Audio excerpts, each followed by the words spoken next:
Alright guys, so last year I made a video about Audible credits and how they work. How do they work now? Has anything changed? For anyone who wants me to just get to the point, you can skip to the timestamp right around here. But in this video, I'm going to answer different frequently asked questions people have about these Audible credits and how they work. Just so you guys know, this information is legit. It is straight from the Audible site, but this does mainly apply if you are an Audible member. Welcome back to my channel. My name is Sam and I want to make self-growth normal because people shouldn't have to look this information up. It should just be mainstream knowledge. If you agree, then please make sure to smash that like button. What is a credit? When you're an Audible member, one of the benefits of your membership is that you receive credits per month or year, depending on your membership. The most popular membership, though, is a monthly subscription where you get 1 credit per month. Now, you can use that credit to buy any book. You can use it to buy a $20 book, and you can use it to buy a $100 book. A credit is a credit is a credit is a credit. Is there a way to see how many credits you have? Well, if you're on your phone, open the Audible app, and it should say on the home screen how many credits you have left. If you're on your computer, go to the Audible site, and you should see it toward the top or in the upper right hand corner. Can you buy more credits? If you have no credits left, you can buy more credits. I made a video about how to do this, and I'll drop a link to that in the description as well. Do credits expire?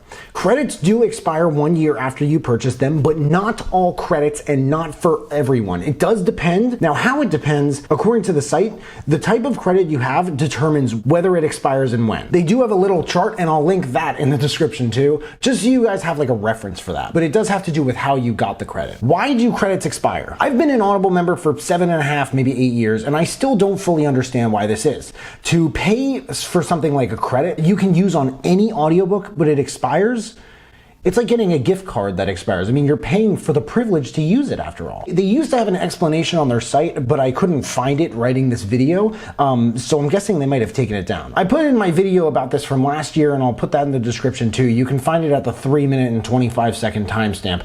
I don't think credits should expire personally, but when I made a video about this, I also didn't see that there's an entire chart full of exceptions to this. So my guess is that they might have changed their policies for credit expiration, heard a lot less complaints, and they were like, I think we're just gonna like take this thing down and put that thing up and let people know that credit expiration is kind of just a thing. How to check when your credits expire. You can figure out when your credits expire by going to credit summary on your phone or credit summary under account details on your computer. The last question is, why didn't I get my credit? The site says this could be that your membership charge hasn't processed yet or that your card expired. By membership charge, obviously they mean monthly payment, but depending on your plan, your membership is charged the same time every month or year. After the charge is processed, any credits you get as part of your plan should appear in your account. So there you have it. Those are the questions, and those are the answers to the questions as far as how Audible credits work in 2024. If there are any questions that I did not answer in this video, please let me know in the comments below, and I'll do what I can to answer them. If a lot of people have the same question, chances are I'm going to make a video about it. But again, for more of an idea of how Audible works and just kind of getting started with it in 2024, I made a fantastic video about that. I definitely recommend checking it out. But I hope you guys enjoyed this video. If you did, make sure to smash that like button, subscribe if you haven't already, because I don't get why people watch this far into my videos and they don't subscribe. But if you have subscribed and you want to turn up just a notch and turn on that notification bell to get a notification whenever I drop new videos, that would mean the world to me. Thank you guys so much for watching. I really appreciate it. You can find me everywhere, and I'll see you then.